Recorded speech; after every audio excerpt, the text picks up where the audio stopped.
नमस्कार, मी ॲडव्होकेट सौ वैशाली अतुल कोराटे।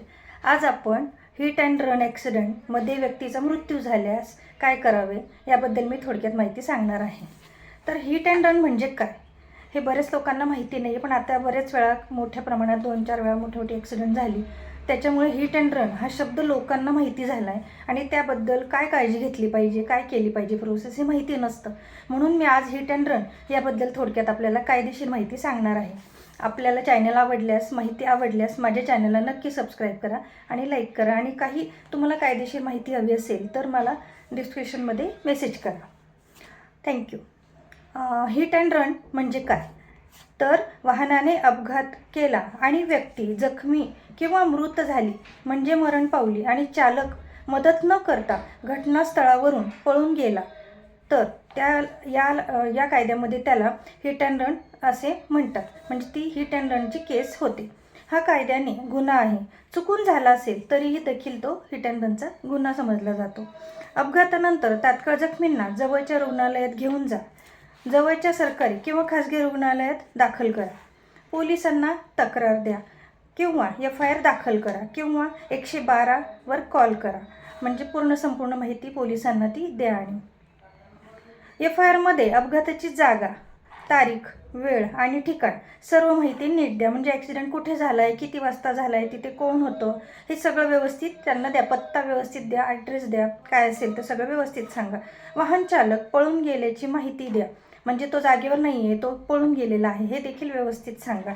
उपलब्ध पुरावे पोलिसांना द्या, तिथे जे काही पुरावे सापडतील किंवा असतील ते व्यवस्थित ठेवा आणि त्यांना द्या। हिट अँड रन मध्ये पुरावे अत्यंत आवश्यक आहे आणि FIR करणे ही अत्यंत आवश्यक गोष्ट आहे। मोटर व्हेकल ॲक्ट 1988 सेक्शन 161 म्हणजे section 161 hit and run compensation ॲक्टमध्ये हे येतं। मृत्यू झाल्यास त्या व्यक्तीला 2 लाख इतकी रक्कम मिळत असते आणि गंभीर दुखापत जर झाली तर तिला 50,000 ही सरकारकडून मिळत असते। सेक्शन 106 मृत्यू झाल्यास आणि सेक्शन 125 दुखापत झाल्यास हे सेक्शन त्यांना लागू पडतं। चालक सापडल्यास हे कलम त्यांना लागू होतात। वाहन चालकाच्या गाडीचा नंबर माहीत नसेल तर काय?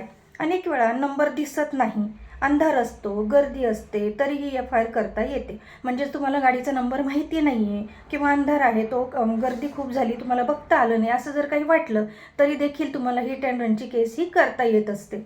नंतर CCTV फुटेज ही मागवता येतात आणि साक्षीदारांची मदत देखील घेता येते। नंबर नसेल तरीही तुम्हाला हिट अँड रन क्लेम नाकारला जात नाही, हे लक्षात ठेवा। आणि असं काही झालं तुमच्या आसपास किंवा तुमच्या बाबतीत तर तुम्ही नक्की पोलिसांकडे तक्रार करा, FIR करा, म्हणजे त्या फुटेजमधून तुम्हाला सगळी माहिती मिळते, पुरावे मिळतात।